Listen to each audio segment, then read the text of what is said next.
What's up, YouTube? Zach's back with another attack, and yes, I am wearing a YMCA 5K run walk shirt. Yeah, that's right. Fatty used to run. But today, we're not talking about running, we're not talking about Fatty here. We're talking about you guys, because this is Building Subscriber Chain, yet another episode, because we're still working on this beast here. And it should be fun. I'm gonna count them first, see how many we're at. We're building to 240. That's how many subscribers I've got right now. And basically, if you've watched this before, you know the drill. There's one link for every subscriber I've got, and I'm still trying to build up to that. We'll see if I can get up to 240 before it gets significantly higher than that. And then I guess I'll have to find something else to do with my live streams. But thanks for being here. If you are here, we can talk about anything you want to in the meantime. And it should be a lot of fun. So thanks for being here. I'm Zach. If you do not know, this is Zach to the future. Let me scoot this back a little bit. Perfect. All right. Let's use this paper. It's like a periodic table of elements, but it's got like wagon, rocking horse, umbrella, violin, clock, kite, sled, bird, hat, jump rope, lamb, flowers, drums. There's not really a consistent theme going on here. And then you've got like the E's and the N and the I and the X and the A and the O and the Z and the G and the P. I'm rapping now. But those letters don't have anything on them.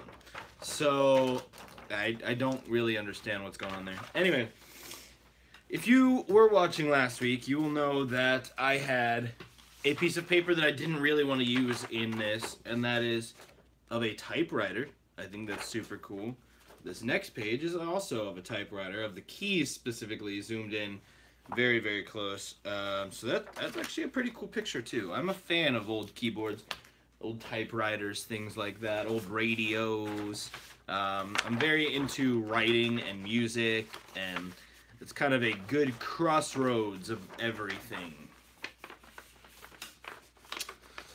One thing that I did specifically want to talk about in today's live stream, something that I may end up making a video about because I know a lot of people are currently talking about this and having aneurysms over this fact that to me isn't that big of a deal. And granted, I do have decent enough internet.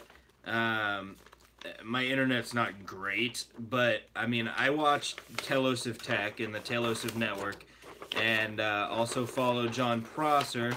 I watch him on YouTube too, but on Twitter, he said last night that he gets very, very, very good download speeds, but bad upload speeds. His upload speeds are like 30, and his download speeds are over 200.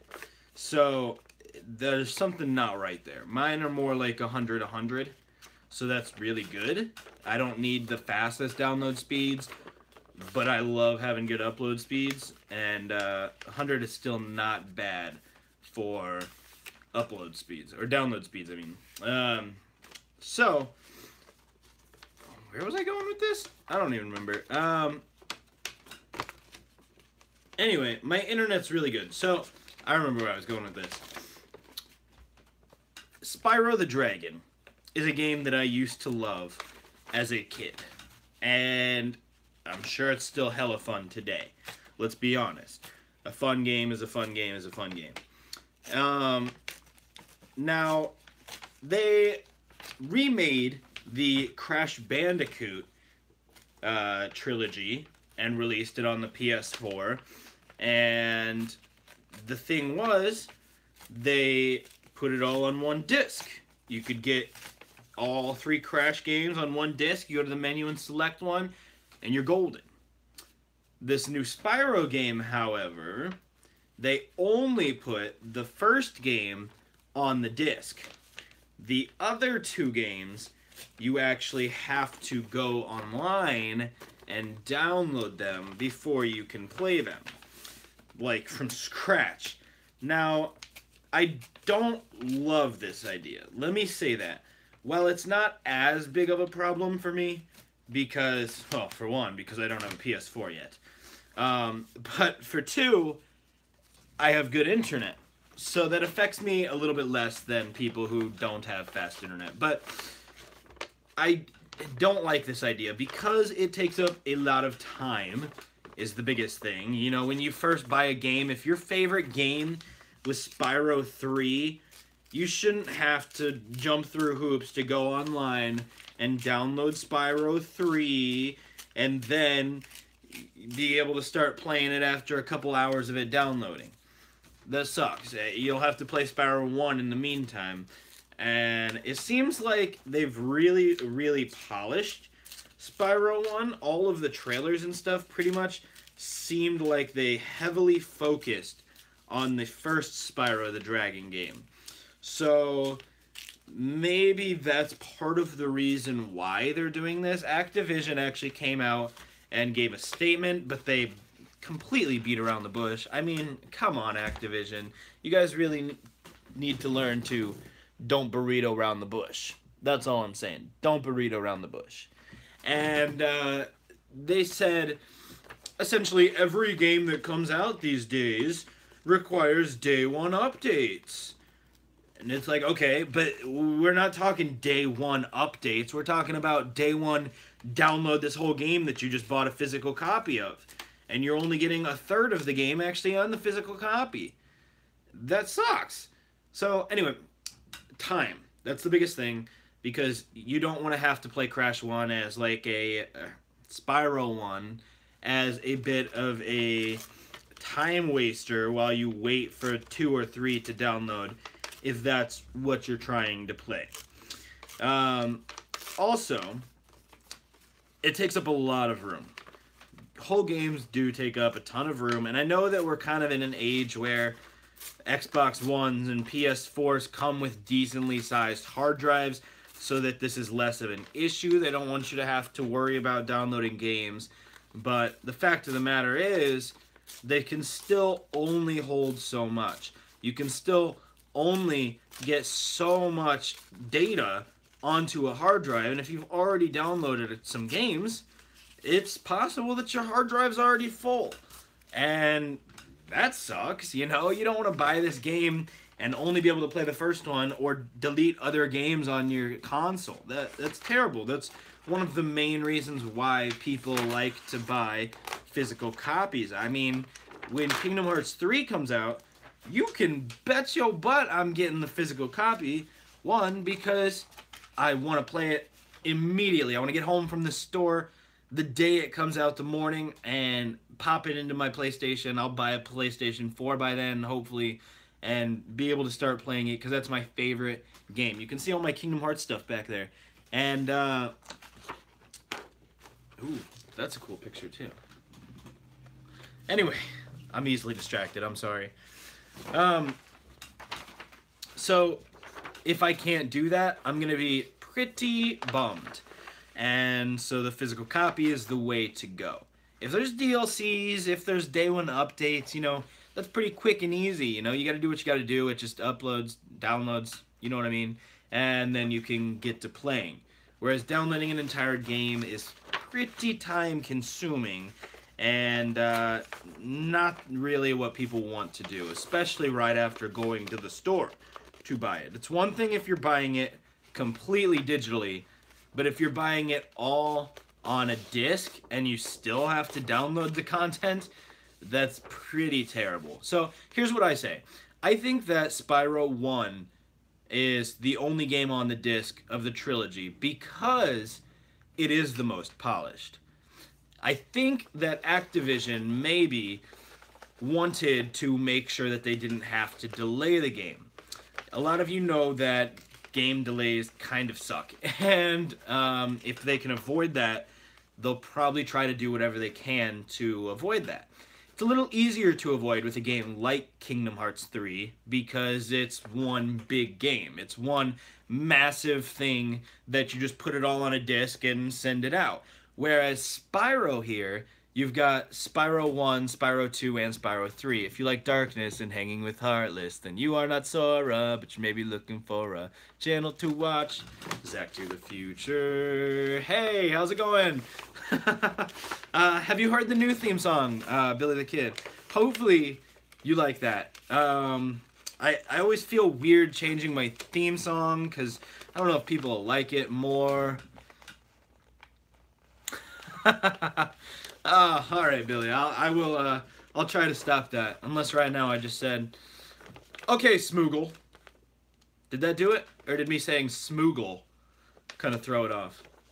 I don't know. Sometimes they're a little sensitive. But thanks for being here.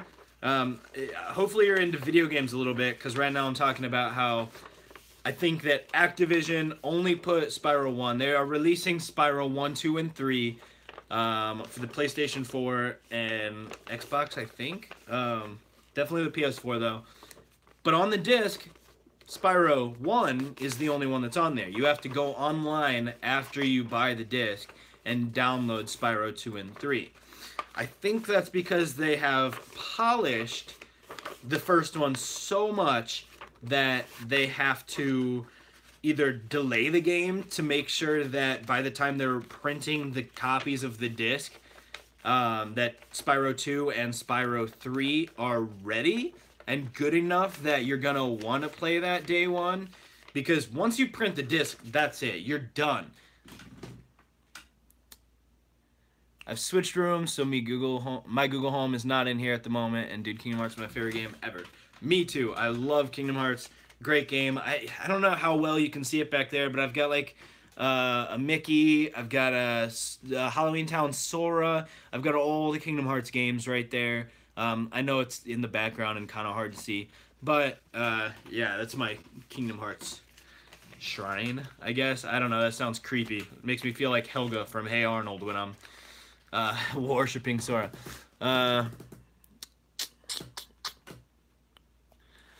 Yeah, I actually just watched that video too.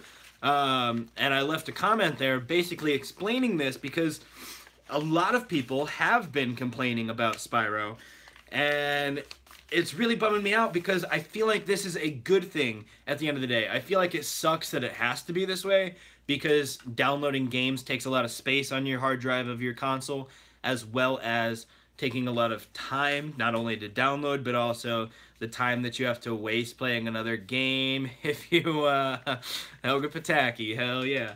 Oh, you're cracking me up, Billy the Kid. But it also sucks because you'll have to play Spyro 1. If you're really into Spyro 3, you'll have to waste your time playing Spyro 1 while you wait for Spyro 3 to download.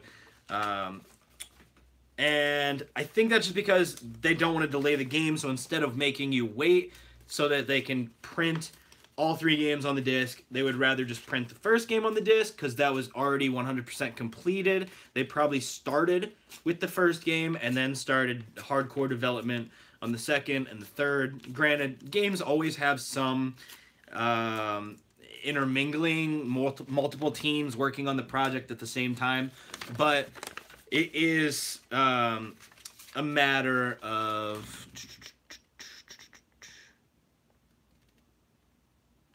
Oh, you're in Indiana. Oh, wow, Billy the Kid. That's awesome. Whereabouts are you in Indiana? I live in Fort Wayne. That's kind of central, more or less. I don't know. But yeah, I currently live in Fort Wayne. May or may not be moving soon. May or may not leave Fort Wayne. The job that I want is in Fort Wayne. I'm actually starting school in Fort Wayne in a couple weeks here. I'm going for audio production. I have an associate's degree, but I'm going to get my bachelor's, and that should be really cool. Basically, when you go to... Oh, you live in Plainfield. Dude, I've been there a lot of times. It's a really nice place. That's not too far at all.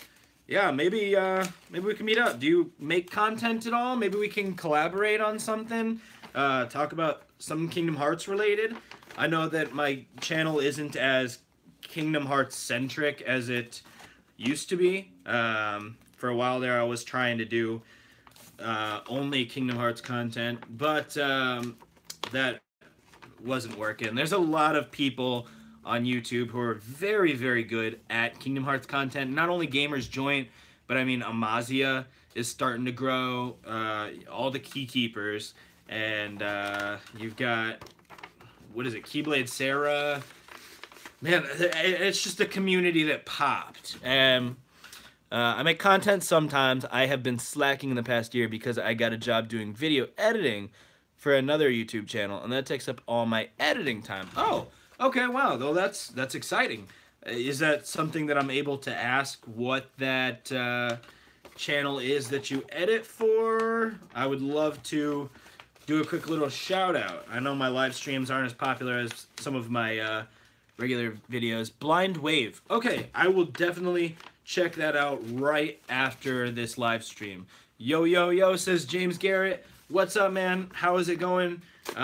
This link is for you. I'm putting a link on there for you. And this one is for you, Billy the Kid. I'm glad you guys are here. Do reactions to TV shows. Okay.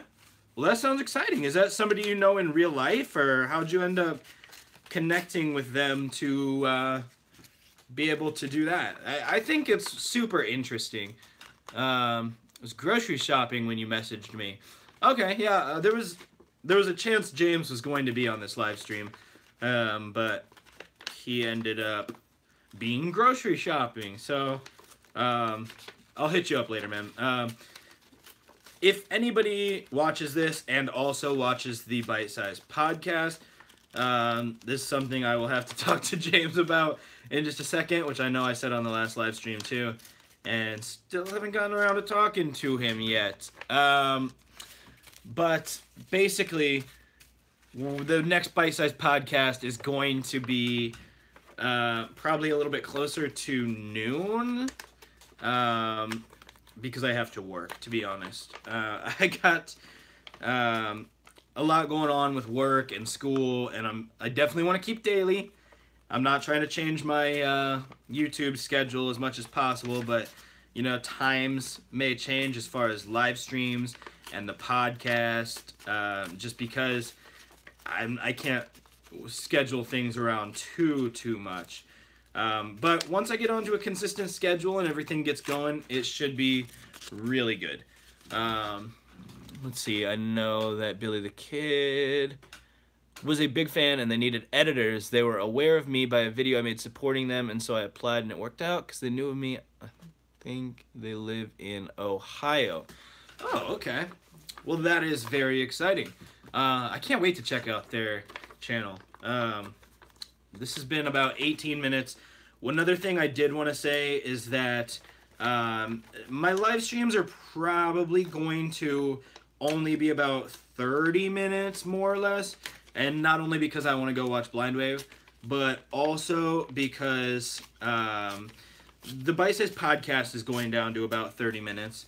And we've already started doing that. But also, I feel like there's a very, very fun... also, regarding Amazia, I am not really a fan of that guy.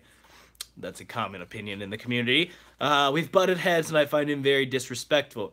It's cool if you are, though. He just crossed the line too much with me. Are you specifically talking about the whole HMK situation, Billy the Kid?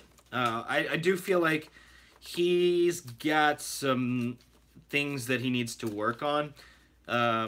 He has come out and said that he's over it and people are mean to him because they didn't support him going to play Kingdom Hearts 3 early. And then he said he was going to stop doing YouTube Kingdom Hearts content. And he was done with that forever. So this is his last video. And then, like, the next day he posted another Kingdom Hearts video. And since then, he's just continuously been posting Kingdom Hearts video. That was completely clickbait. And then the whole HMK thing, which, you know, I think HMK wasn't completely in the right. But I feel like part of that was also a publicity stunt for Amazia to gain some traction, and it worked, so good on him, man. I mean, he's grown crazy amounts in this last couple months. And with Kingdom Hearts 3 coming out, I'm sure he'll only grow more. He does have some very, very interesting theories that I feel like could be true. But as a person, I feel like he's not the best YouTuber. James, we're talking about this content creator on YouTube called Amazia. He makes Kingdom Hearts content. But in his videos, he has a tendency to swear a lot, which doesn't really help. I mean, Kingdom Hearts is a game that has Disney characters in it. I'm all for swearing. You know, that's not a big deal when it's appropriate, but I feel like they're kind of just thrown in there, and yeah, that sounds like something he would do, Billy the Kid. I wouldn't even be surprised if he blocked you for commenting something he didn't like. He's, I don't know. His editing is very choppy, I guess. He's got a lot of times in there where he's like, this, and, you know, he'll, like, go off on a tangent, and then he'll be like, oh, well, I actually mean this, and, you know, it's like you could have edited that out so that we're only getting what you're trying to say in the clearest way possible, because I don't want to have to watch your video 4 times to understand what the heck you're trying to say. And there's definitely been videos of his that I click off of because he starts getting into that kind of swearing and going off on tangents that he ends up like saying something and then backtracking, and man, it's just, he's not my favorite Kingdom Hearts content creator. Do I think that there's creators who deserve to grow more than him? Possibly. I do think it's good that he continued doing Kingdom Hearts content, though, because consistency is really the key on YouTube. If you want to grow like crazy, you got to do something consistent. Like you said, he mostly does TV show reviews. Frustrated Jacob, The Gamer's Joint, HMK, of course. Zach to the Future, of course. Official Mo Chocolate. I have not heard of Official Mo Chocolate or Frustrated Jacob, but I will definitely look them up too, man. You're giving me a lot of content to watch, and I appreciate that because I'm always looking for more things to watch and listen to. More Kingdom Hearts content creators. If Zach to the Future needs more Kingdom Hearts content. Man, I used to post so much, and a lot of it didn't get much traction. Or I made, it makes me feel very Amazia-ish, but I made that, Long Live Xehanort song, and that got so much hate. Man, that is the second most hate-filled video I have ever gotten.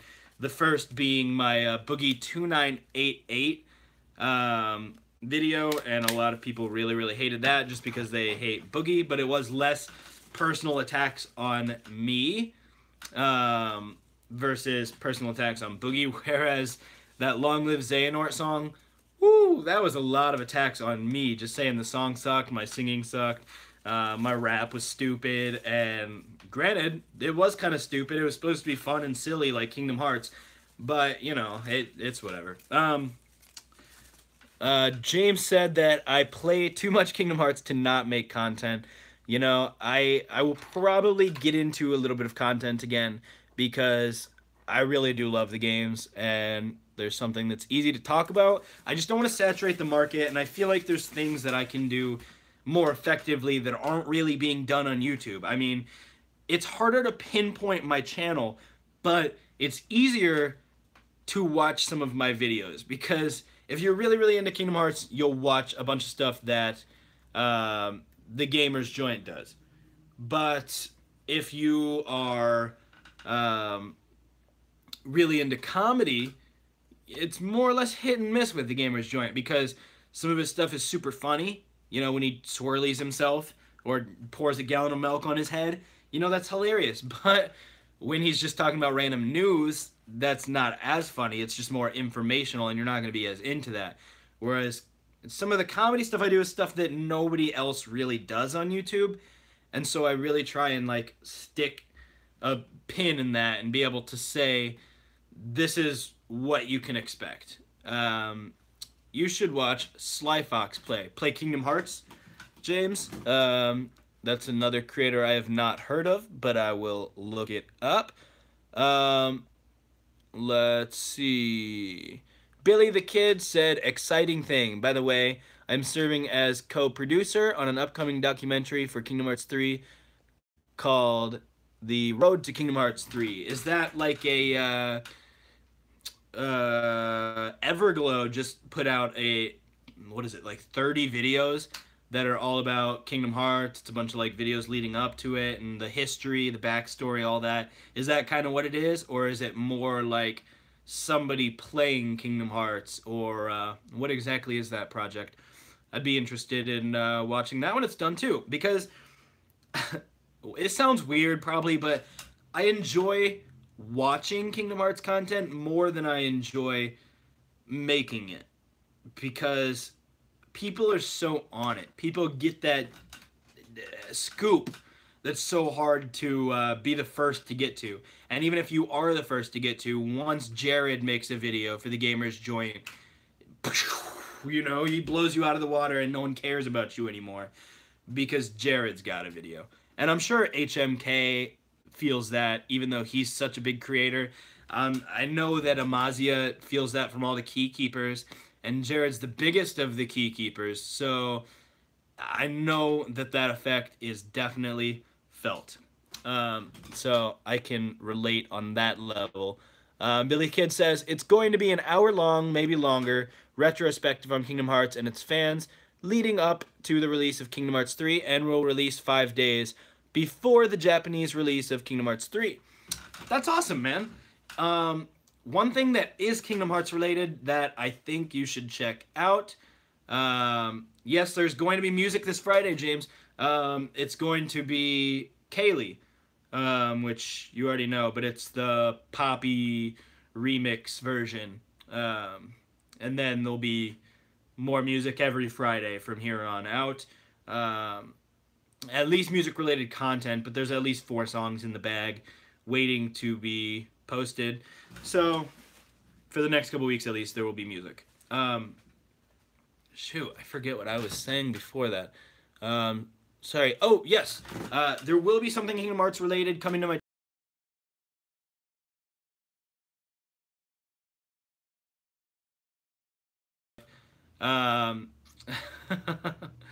I will probably feature that cute guy from the podcast on some episode, on some song. Anyway, there's a series that I started. I've only done one so far. It was on Adam West right after he passed away, and it was called Adam West, the Man, the Myth, the Legend. And it was all about his history. If you've ever seen, I forget the guy's name now, but there's a big YouTube channel that always does like before they were dead, or before they were rich, or something. And he does all these like biographies about people and tells you their whole story and stuff. Michael McCrudden, that's his name. And it's basically that, except it's about Tetsuya Nomura, and it's going to be posted on his birthday, which is October 12th? Not entirely sure on that date, but I do know that as soon as that date hits, it's going to be posted. 8 a.m. All my videos get posted at 8 a.m. except live streams. So look forward to that Tetsuya Nomura discussion and talk about his life, how he got into Kingdom Hearts, into Square Enix. I think it's really fascinating. There's a ton of stuff that I learned about him that I didn't know before, and I hope that you guys have that same effect and learn a lot about him, because he's a super interesting guy and he's got a lot on his plate. Square Enix is really making him like the head guy. They want him on every single project. His name sells, and so no wonder Square Enix wants him. But the reason why is really, really cool, actually. So stay tuned for that. Let's see. The documentary will feature myself and some of the bigger YouTubers for Kingdom Hearts, as well as a special guest in video segments. I tried convincing the director, main producer, to get more people not as big in there, but he wants mostly bigger peeps with high quality footage. I understand that. I mean, high quality is the name of the game. If you want to really get a bunch of views, it's got to be something that people aren't jarred by going from Jared to Zach to the future. You know, there's a big ratio there that people want a little bit of consistency and high quality. Not that my stuff's not high quality, but people just, it's not a household name. Not that Jared's a household name, but if you're in the community, the Gamers Joint's a pretty big deal. Let's be honest. So that is 30 minutes. I'm going to count these real quick, see where we're at, and then, of course, on next Tuesday, we will continue this till we get to 240 or wherever we were at that point. Very critical about the series. He's blunt about it. Awesome. I love critical about the series. I search literally for Kingdom Hearts sucks. I love that because I want to see what people hate about the series and then either try and figure out why that's actually a good thing or just be able to see the series in kind of a more critical light or hopefully find ways that they're improving and ways that they can improve in Kingdom Hearts 3.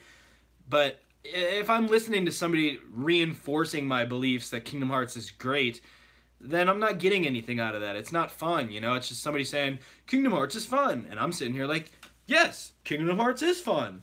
Whereas somebody saying, the battle mechanics in Kingdom Hearts are a little wonky and feel like you're just button mashing the whole time. So instead of doing that, they should implement something where if you hit X 10 times in a row, then you get stunned or something. I mean, I don't necessarily agree with that, but I feel like those kind of critical feedback is important and more interesting than just saying it's a good game and praising it.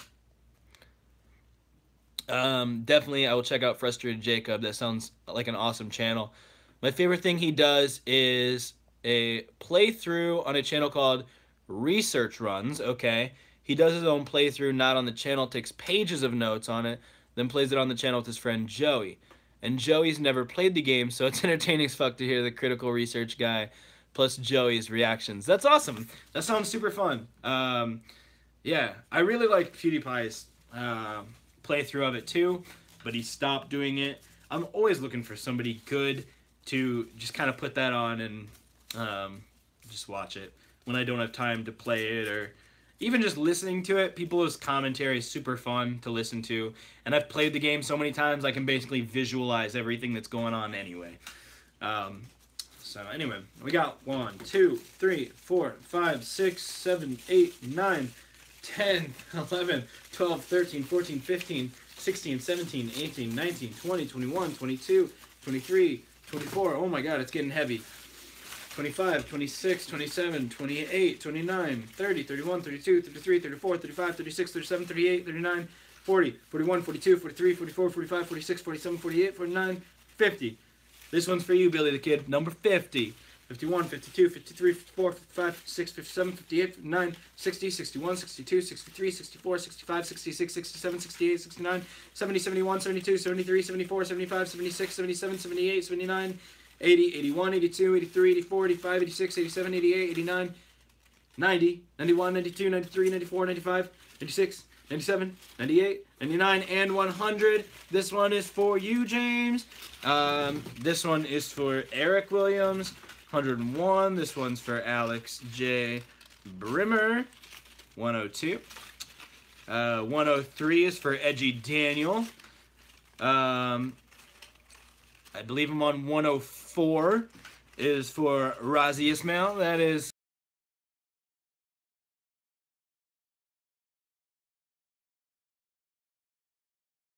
a very good way to support the channel. There's extra content from basically every bite-sized podcast, as well as exclusive interviews with friends and family of myself and James, who's the other co-host on the Bite Size Podcast, and Rozzy supports us. You can just do $1. If you do, you need to do $3 to be able to get the bonus content, but $1 lets you have your name at the end of every video in my end card, as well as other random shout outs like this, and you know, all kinds of other stuff. I'm trying to find ways to keep benefiting anybody who supports me, because right now I only have one supporter, so I've kind of gone above and beyond for Rozzy because I really, really appreciate it. I mean, it's awesome. You never forget your first.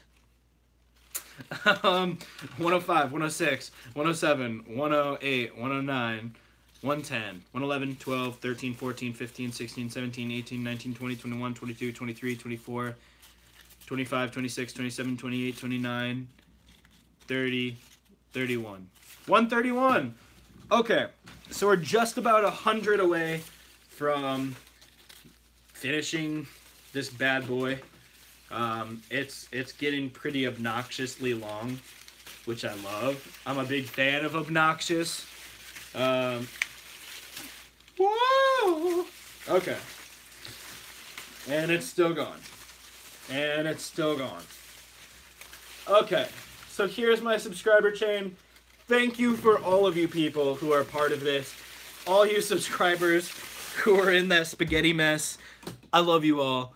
I really, really appreciate everything you do, because that's cool. I mean, a lot of people will look at my channel and say 240 subscribers.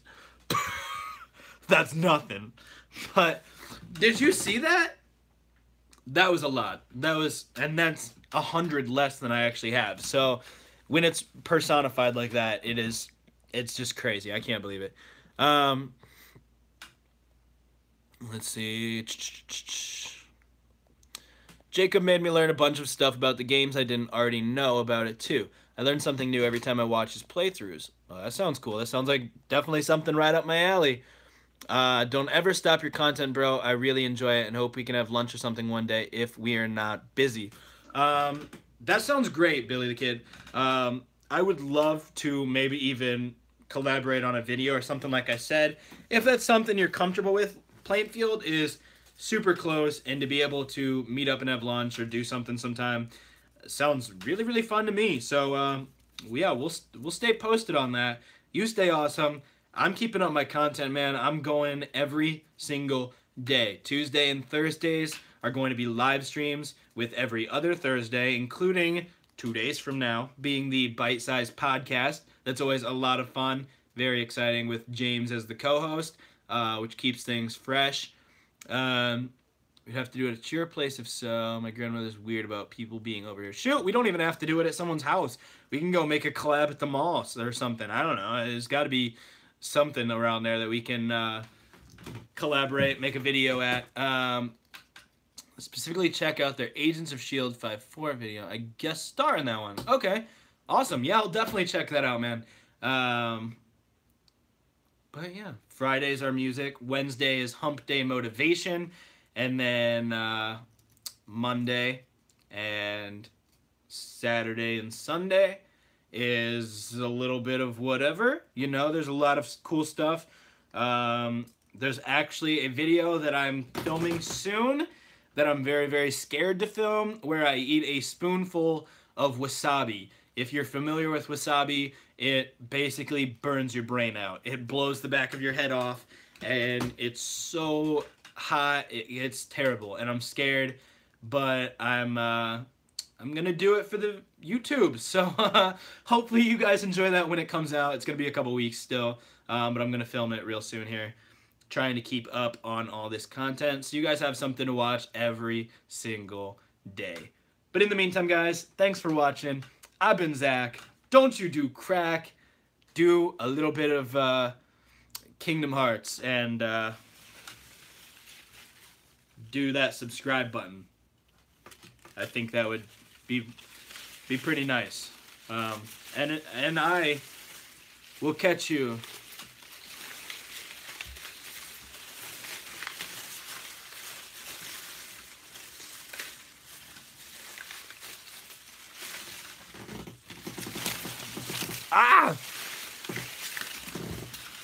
I'll catch you in the future, boys.